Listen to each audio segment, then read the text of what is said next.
This project today will give you some idea of the power of being able to write your own G-code. What we're doing is we're setting up a paint bot that will paint in multiple colors running off a G-code. I'm going to test it first with these empty containers, and then I'm going to go ahead and fill these containers with paint, tape down some paper along my axes, and when you'll get the first go of whether this is going to work or not, and hopefully I don't spill paint all over the place.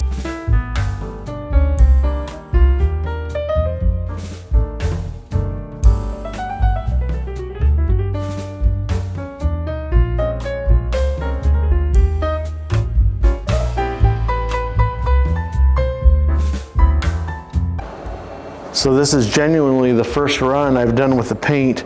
I'm a little concerned because it's very, very viscous. It might tip over just because it's so thick.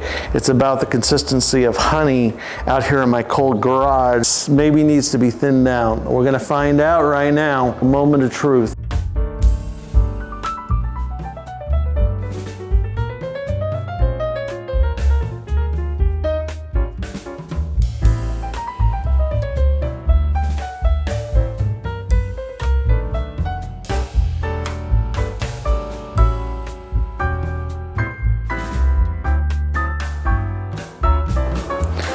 So this is try 2 with fresh paper and a new Q-tip with the paint containers taped down, and we'll see if this does a little better at separating out the colors than the last one. Moment of truth.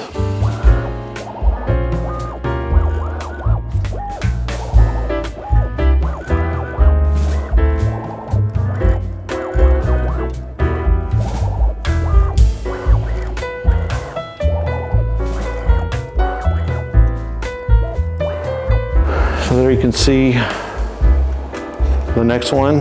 It definitely did a better job. I think when I stir the paint, I do 3 loops around clockwise. I think I need to do one counterclockwise because one side of the Q-tip is not getting coated that much with paint, and that paint is so thick it doesn't get the other side of the Q-tip. So depending upon the angle that it's drawing, it's not getting much paint. But a definite improvement, and so I think there's hope with this setup. Gonna work out just fine. Hope you liked it, and it's something for you to try.